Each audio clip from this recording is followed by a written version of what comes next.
Assalamualaikum warahmatullahi wabarakatuh. Saya Faradina Fazia. Okey, jadi hari ini saya akan membentangkan satu kertas kerja lah yang bertajuk Potensi Pondok Stay sebagai produk pelancongan Islam di Malaysia. Okey, untuk pengenalan tajuk ini, institusi pondok merupakan institusi pendidikan Islam yang antara yang terlama lah di tanah Melayu khususnya, dan merupakan antara institusi pendidikan Islam yang menawarkan pendidikan agama yang holistik. Matlamat utama institusi pondok adalah untuk mendidik pelajar supaya mempunyai kefahaman yang kukuh tentang Islam dan sekaligus membentuk satu akhlak peribadi yang mulia. Okay, secara umumnya pondok di Malaysia ini merujuk kepada pusat pengajian Islam tradisional yang menyediakan pendidikan asas dalam bidang agama Islam. Dan pondok juga berfungsi sebagai satu pusat ataupun institusi penyebaran dan pemeliharaan warisan budaya Islam di Malaysia. Hal ini kerana pondok ni biasanya terdiri daripada dari segi infrastrukturnya ataupun dari segi bangunannya, ia merupakan satu institusi yang ada banyak fungsi yang berbeza, termasuklah dari segi asrama sebagai asrama pelajar, sebagai surau, sebagai masjid, dapur dan juga kawasan rekreasi.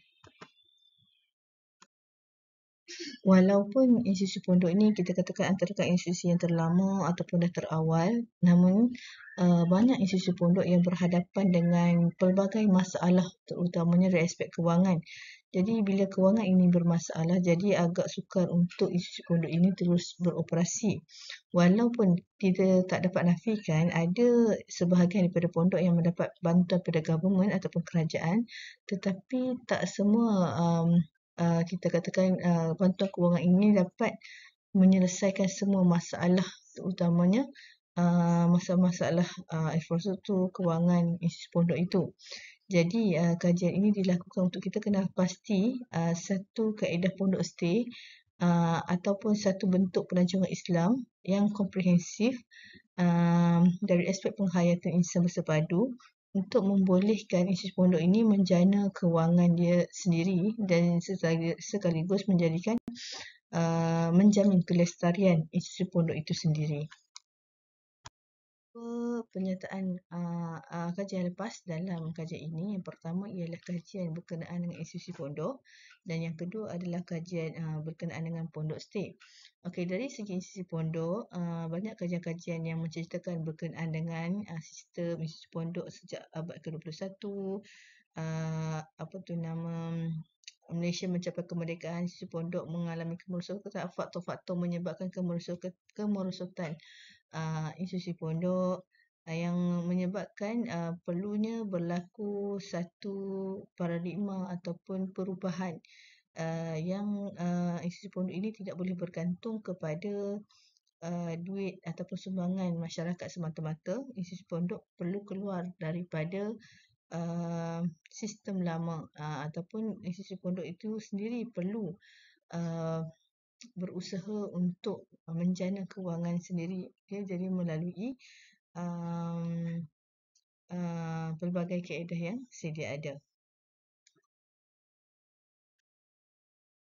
Kajian yang kedua adalah berkenaan dengan pondok stay, yang mana pondok stay ini menerangkan pondok stay merupakan sebuah produk yang menyediakan tempat tinggal dan pada yang sama menyediakan tempat pengajian agama. Dan konsep pondok stay dilihat sebagai pelancong mesra Muslim yang dapat dikomersialkan sekaligus dapat menjana kewangan institusi pondok itu sendiri. Jadi dari segi demand kepada pelancongan itu dilihat salah satu produk yang berpotensi untuk berkembang. Sebabnya ramai orang dah berminat ataupun kita katakan demand untuk Islamic tourism. Jadi menurut ahli Parlimen Kuala Krai yang turut menyatakan bahawasanya produk pondok stay mudah diterima ramai apabila dipromosikan dengan baik. Hal ini kerana pondok stay menyediakan peluang kepada masyarakat untuk bercuti, bukan saja bercuti, malahan dapat mengikuti kursus-kursus pendek yang kita katakan dapat dijadikan satu projek awal yang kita katakan sebagai satu projek perintis lah ke arah melestarikan kewangan institusi pondok. Jadi kita lihat di Kelantan antara institusi pondok yang banyak jadi boleh dijadikan sebagai satu projek perintis oleh Kerajaan Negeri Kelantan untuk melaksanakan projek ini. Kajian ini merupakan kajian kualitatif. Dan kajian kualitatif bertujuan untuk mendapatkan pemahaman yang mendalam tentang konteks dan kerumitan sesuatu masalah. Kaedah pengumpulan data, kajian ini hanya menggunakan pengumpulan data sekunder, yang mana data sekunder ini ialah data yang dikumpul oleh penyelidik lain sama ada dalam bentuk teks ataupun nombor. Dan kajian ini dianalisis menggunakan analisis kandungan, yang mana analisis kandungan adalah kaedah penyelidikan yang digunakan untuk menganalisis secara sistematik kandungan teks, dokumen ataupun bahan visual dengan tujuan untuk mengenal pasti corak, tema dan makna yang muncul daripada data. Daripada kajian mendapati, pelancong yang mengunjungi institusi pondok boleh merasai pembelajaran secara langsung dalam suasana tradisional dan autentik apabila pondok stay ini dilakukan. Yang kedua ialah pondok stay memberi peluang kepada pelancong, terutamanya pelancong Muslim lah, untuk memahami budaya, tradisi Islam yang kaya dan pelbagai. Selain itu, institusi pondok juga boleh memberi impak positif kepada ekonomi tempatan dan juga menggalakkan pemuliharaan warisan budaya dan sejarah. Yang keempat, institusi pondok juga dapat memberi manfaat bukan sahaja kepada masyarakat dalam pondok, tetapi juga masyarakat di setempat dengan membantu menambah pendapatan dan mengukuhkan ekonomi tempatan. So, secara tak langsung bukan sahaja ekonomi warga pondok dapat dikembangkan, tapi juga ekonomi warga-warga di sekitar pondok juga dapat dinaikkan. Dan yang kelima ialah pondok berpotensi untuk dipromosikan sebagai produk pelancongan Islam melalui sektor pelancongan pendidikan Malaysia dengan mengubahnya menjadi penginapan kampung ataupun pusat pelancongan yang boleh dikunjungi oleh pelancong. Jadi secara tak langsung pondok bukanlah sekadar hanya tempat belajar, tetapi ia juga dapat melebarkan ataupun menjadi satu pelancongan yang boleh dikomersialkan secara tak langsung, lagi juga boleh menjadi satu tempat rujukan untuk orang-orang yang berminat untuk mendalami agama, dalam masa yang sama berminat untuk melancong.